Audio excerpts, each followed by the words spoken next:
As Becky suggested earlier, many also feel that the government is now asking us to develop the kind of services that we've always delivered, reinventing, and perhaps not very well, a wheel that has been developed and refined over decades, if not centuries in some cases.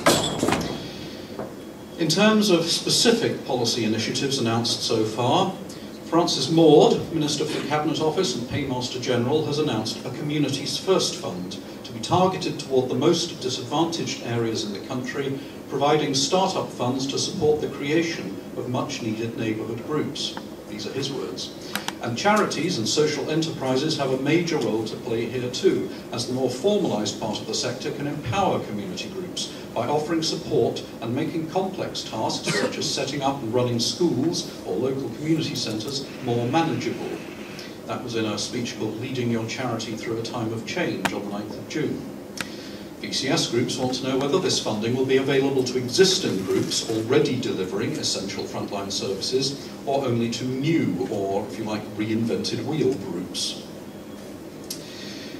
Then there's the Big Society Bank, which is intended to capitalise local voluntary and community sector organisations and community groups, which will be funded from unused or dormant bank accounts.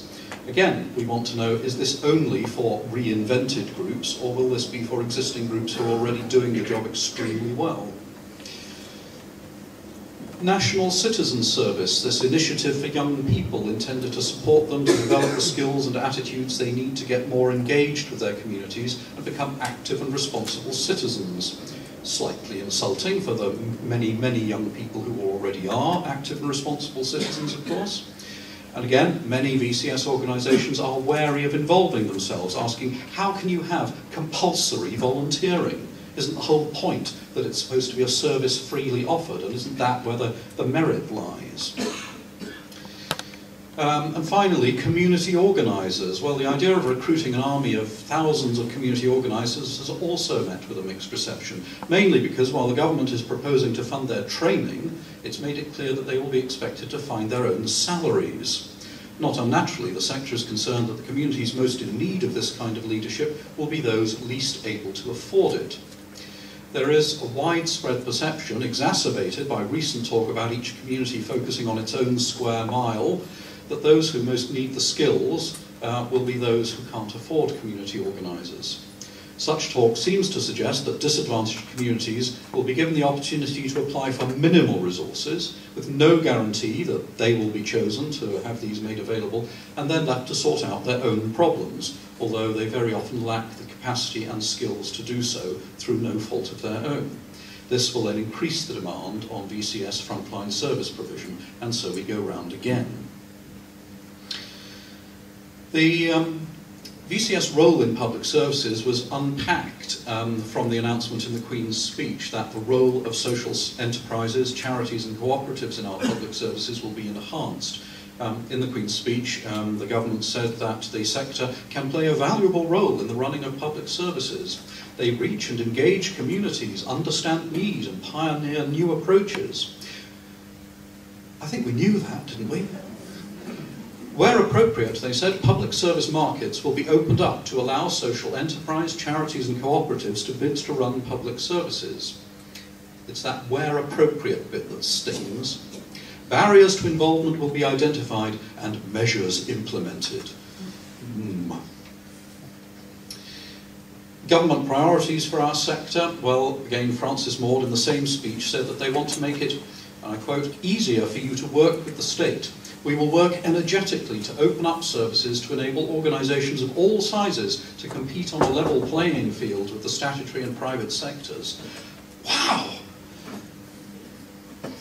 It will be easier to set up and run a charity, social enterprise or voluntary organisation. We will start work straight away, identifying unnecessary red tape, making the state less intrusive wherever we can, and work to reduce the burdens which get in the way of volunteering or giving.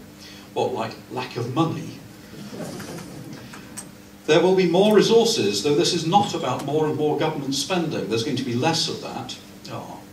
It's about ensuring that the sector can access a better share of public spending on acceptable terms. Well, what the dickens does that mean? But also about ensuring a diverse range of income streams to support its independence from government. Well, that's interesting. Our priorities for our sector, I guess, will be what they have always been. They will be protecting and promoting the interests of marginalised, vulnerable and excluded people. They will be promoting and training people for participative engagement. They will be about facilitating and developing structures for representative engagement and about empowering local people and communities. That is our story. That has always been our story. I guess that will always be our story. Okay, a little less scepticism then. The sector has an awful lot to offer to the big society. We provide essential support services, enabling smaller frontline groups to deliver their services. Local authority areas where civil society thrives also have strong local support and development organisations, like VAL, for instance. And these are owned by and accountable to the local groups and communities they serve. We are repositories of local intelligence and expertise. We know more than anybody about the excluded and vulnerable communities and individuals whom we work with, and big society can't function without our knowledge. We can help to renew democratic engagement by facilitating networking between local councillors and their traditionally marginalised constituents. We can increase local accountability by enabling representation and voice from those who are seldom heard but need to be heard. We can ensure that decisions are compact compliant, which is in everyone's interests, as the Thurrock case demonstrates. We can make a significant contribution to the local economy, as the Lincolnshire and Nottingham examples show. And finally, and I was really only thinking about this on the train today, we can offer criticism. That's not terribly popular. But if you think about it, less state funding, less public funding, means that there's less excuse for our critics to accuse us, as some do, of being simply government-paid lackeys or apologists. That's an interesting one to chew on. If there's one single message that we can and must convey so that our beneficiaries are not further marginalised and excluded in the new policy landscape, it's that we in the voluntary and community sector remain uniquely positioned and qualified to ensure that the big society reaches the smallest communities. Well, I've tried to convey an impression of the big society idea and the part that the VCS can play in its realisation.